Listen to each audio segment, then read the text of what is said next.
Don't just live for tomorrow, or just live in yesterday.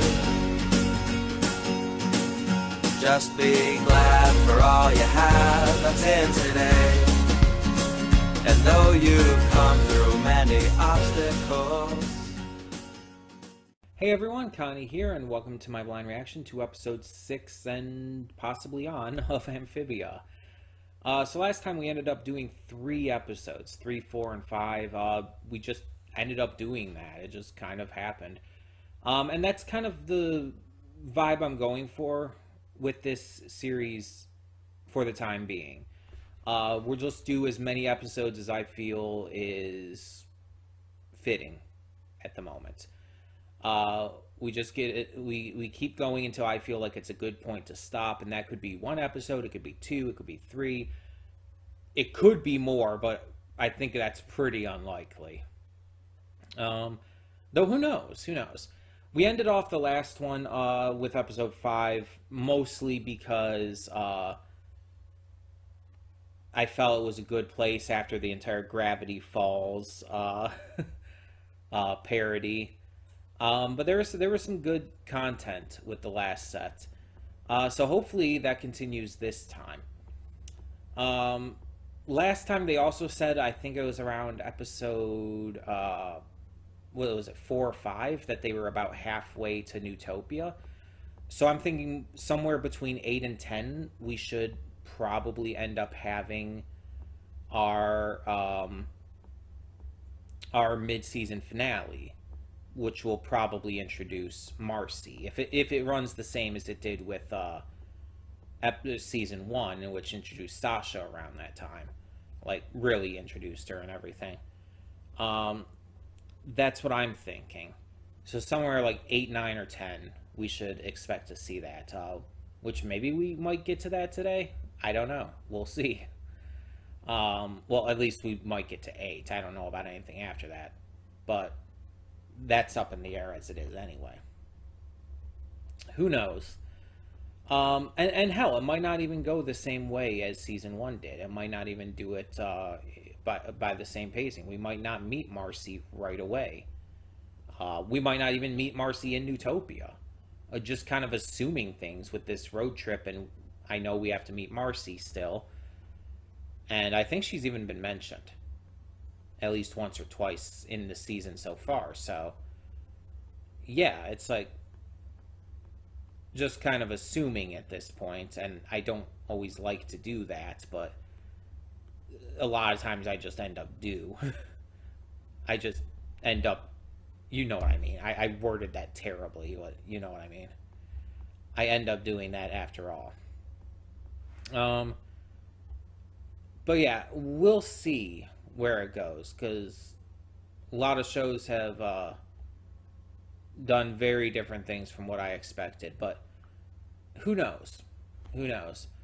I'm excited for more, though. This season has really surprised me in that regard. Just even getting back into it in the first place has surprised me how genuinely, like, excited I was to get back into it.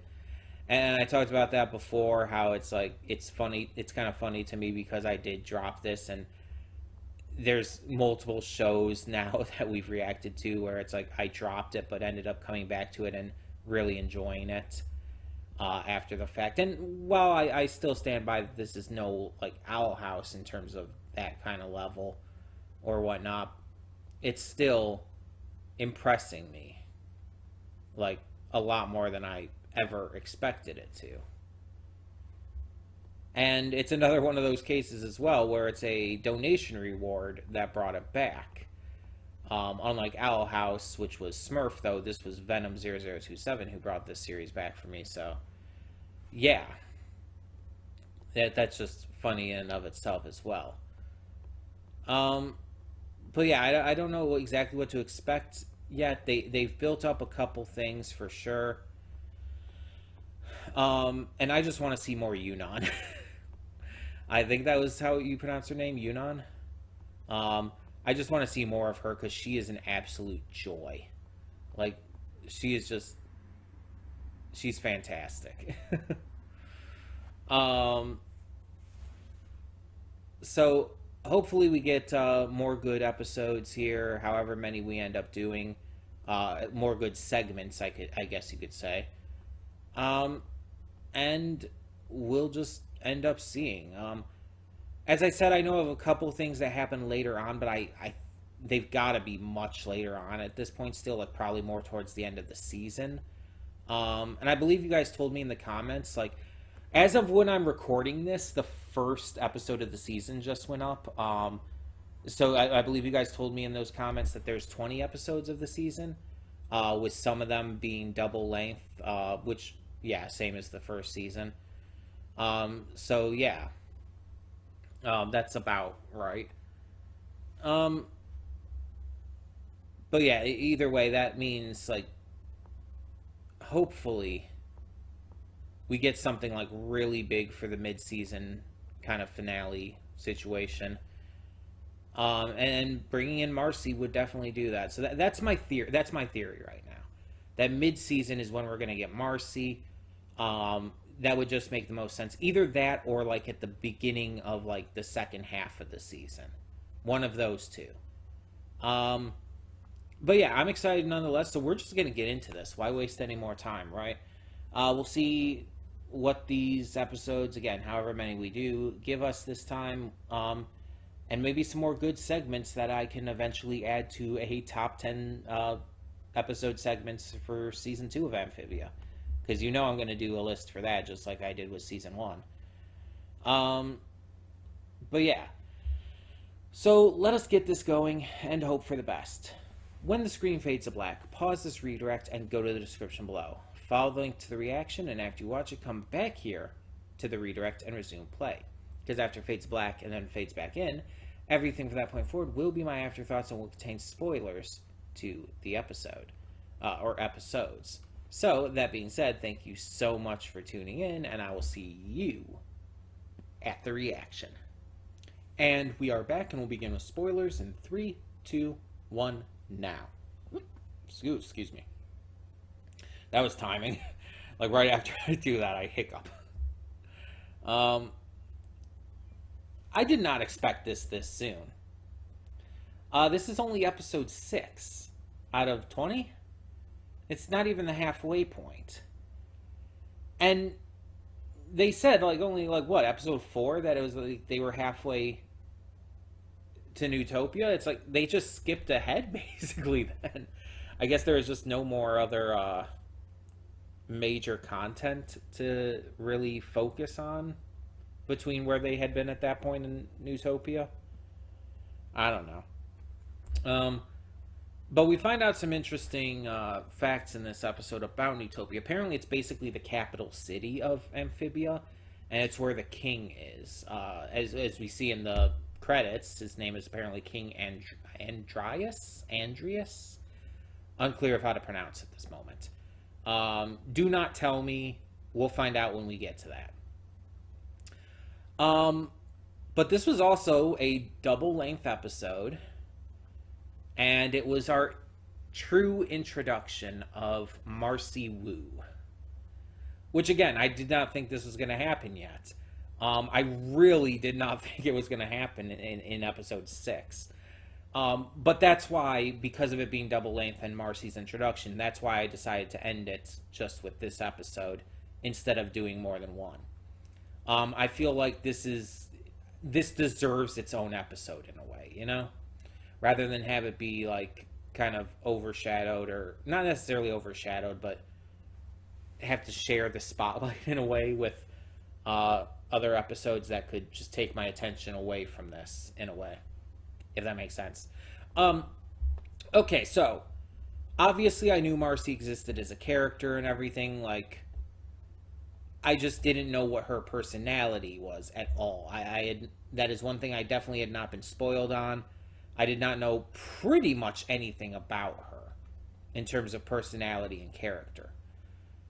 So Marcy is extremely smart, like genius levels, it seems, based on the way they kind of portray it, the way they kind of imply it as well. But she's also extremely clumsy as well as a massive airheaded nerd. She seems to, while being very smart and observant and whatnot, not be exactly the most all there kind of person. You know what I mean? I'm not trying to say that as a bad thing, but she's observant in some ways, but also completely is it inobservant or unobservant? Either way, inobservant in other ways.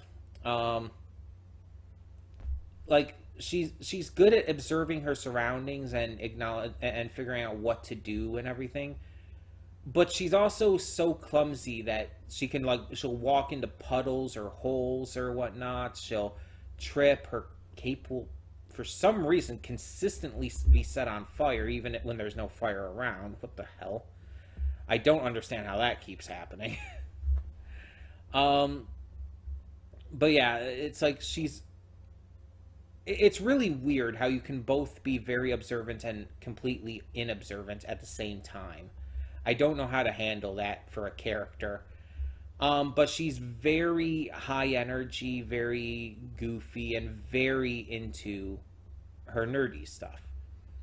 Which by no means is a bad thing, of course. I mean, I'm very into nerdy shit, so...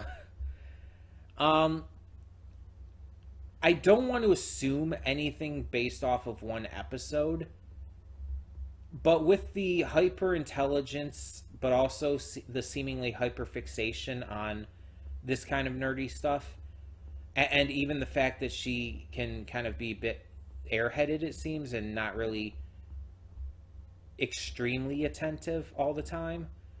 I don't want to just assume, but I'm going to say this here anyway. Could Marcy be autistic? And I'm saying that completely positively, by the way. As someone who's autistic myself, I can see a lot of the common connections there.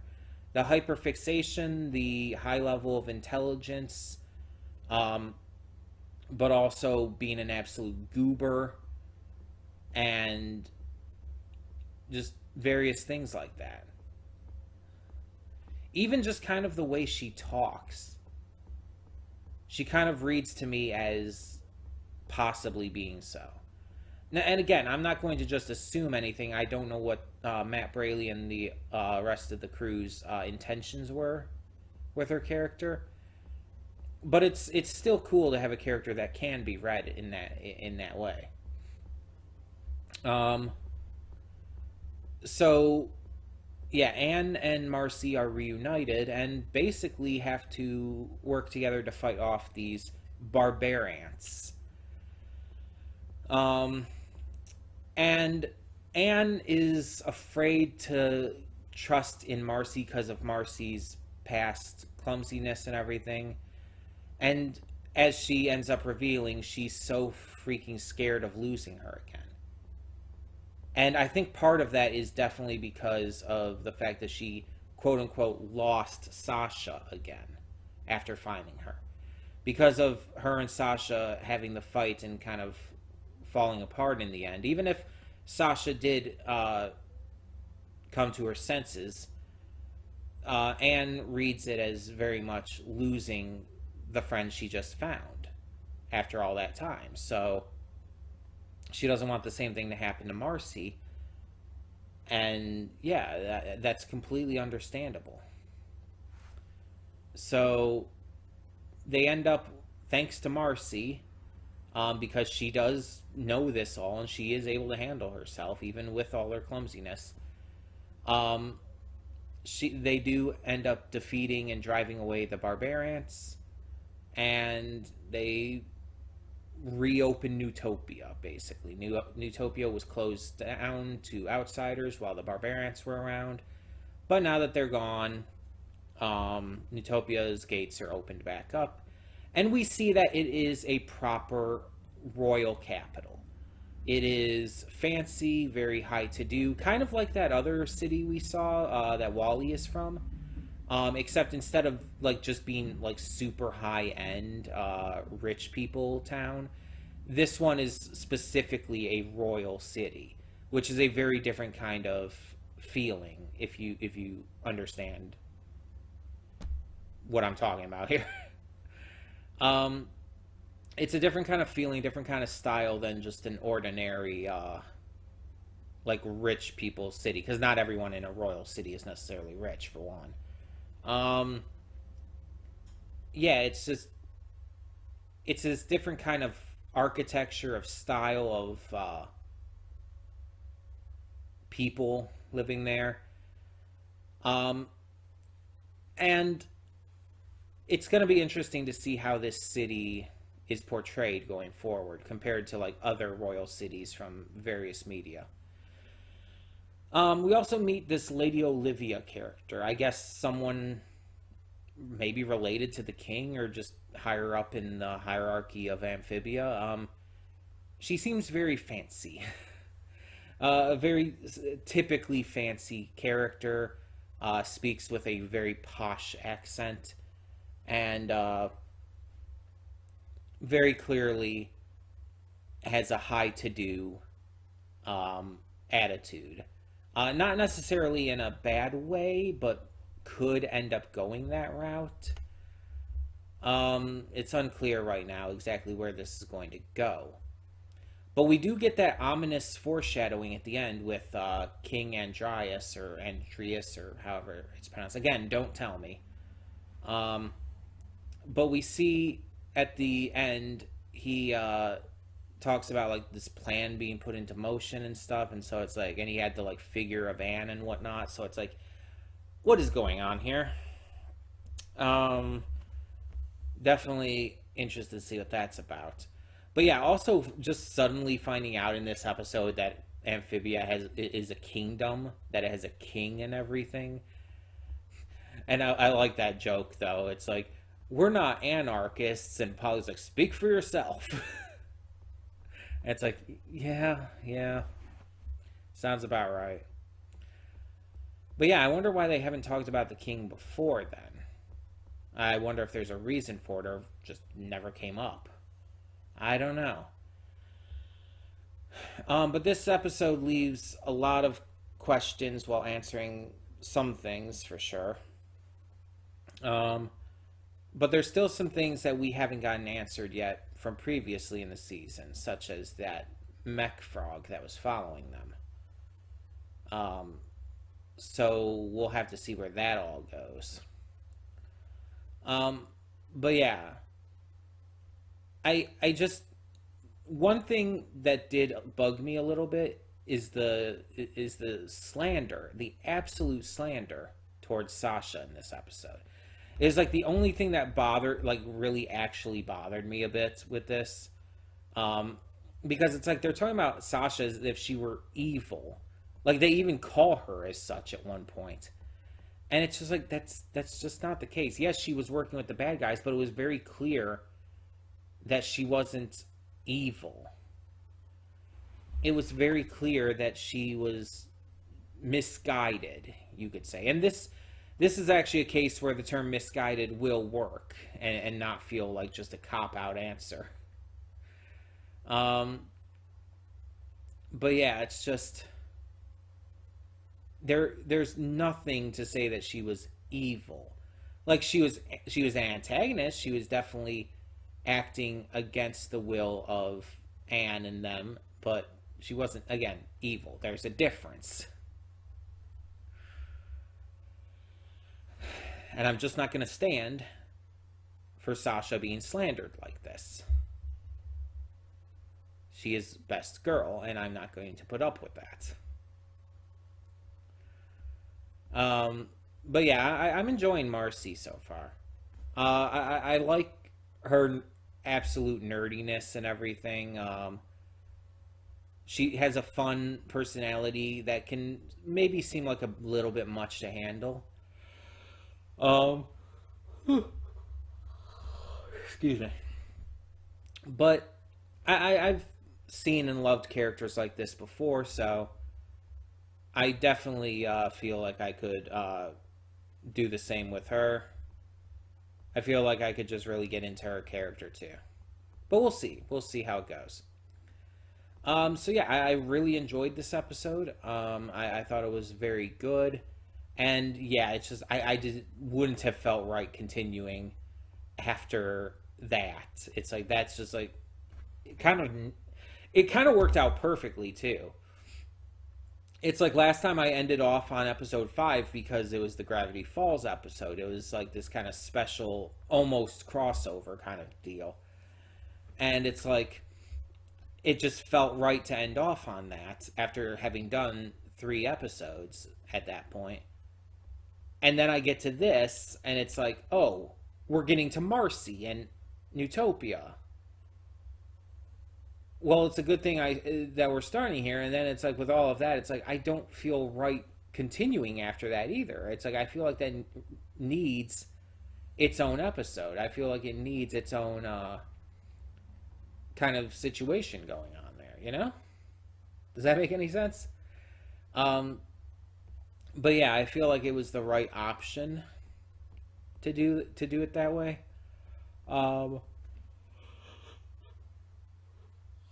Because as I said, I just didn't want to have any more of this reaction kind of taken over by anything else. I feel like the focus should be on Newtopia and Marcy here, and we might just have some other, like, you know, mind is blanking, episodic stuff going forward before we get back into the plots and everything. But I don't know. I don't know. For all I know, the rest of this season could all be plot heavy. I don't know.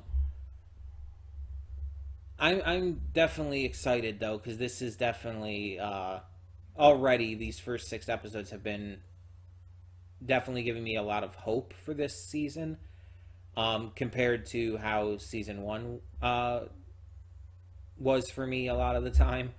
Though admittedly season 1 did get a lot better and did very much keep my interest by the end. But yeah, I think this season's definitely already doing a lot better. I'm already much more excited for it, and yeah, it's still fantastic to get to say that about this series. So I'm definitely interested to see where this goes, to see how eventually Sasha does rejoin Anne and Marcy in to some way, in some degree. I don't know. You know what I mean. I'm excited to see where this goes. But for now, we're just going to end this off and prepare for the next one when that comes next week, or whenever I get to recording it compared to now, you know. Either way, thank you so much for tuning in. Tell me in the comments below, what did you think of this episode of Amphibia Season 2? And for now, I'm Connie, and I'm signing off. See y'all next time.